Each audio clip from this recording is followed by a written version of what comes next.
Hey guys, I am Tanush, the host for Chess Cup UAE. This video is all about a trick I would like to give to all the participants, the SWOT. And now what is the SWOT? SWOT stands for S strengths, W weaknesses, O opportunities, and T threats. Let's just see how we use this particular technique. Okay, let's just take two instances in this case, okay? I can either move my pawn one step ahead or I can move the bishop diagonally ahead. Let's consider the first case. If I move my pawn one step ahead, what are the strengths? The strengths are this particular pawn is now protected and my bishop on the black spot now has an open diagonal of attack. What are the weaknesses?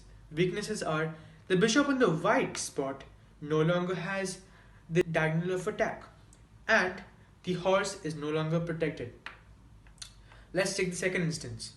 The second instance is my bishop moving diagonally one step ahead. Now what are the strengths? The strengths are the rook is now protected in two ways, by the queen and by the bishop. And the horse is protected in two ways, by the bishop and by the pawn. Now what are the weaknesses?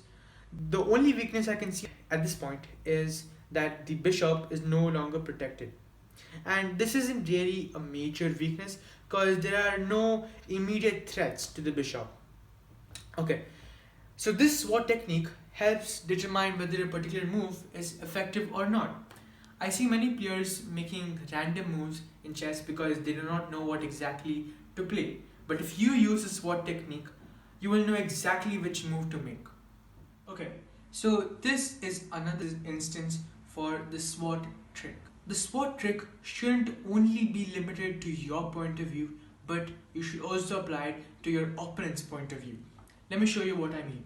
Suppose the opponent makes a move, the horse to this position. What are the strengths? The strengths are the horse can capture this pawn, but it is guarded by the other pawn. It could capture this horse, but it's guarded by this queen. It could capture this point, thereby giving a check and probably threatening to capture your queen. But the rook guards this point. It could capture this point, giving a check to the king and thereby threatening to capture your rook, but it is also guarded by the pawn. So there are no particular strengths of this particular move. Now let's see the weakness of this particular move or the opportunities of this move.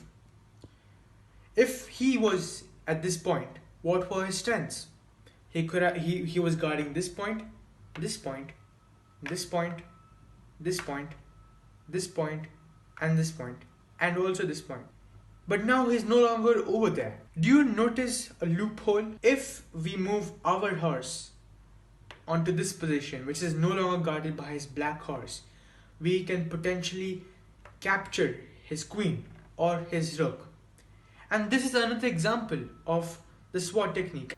So if you use the SWOT technique, you can determine which move is effective and you can prevent yourself from making blunders and capture the opponent's pieces.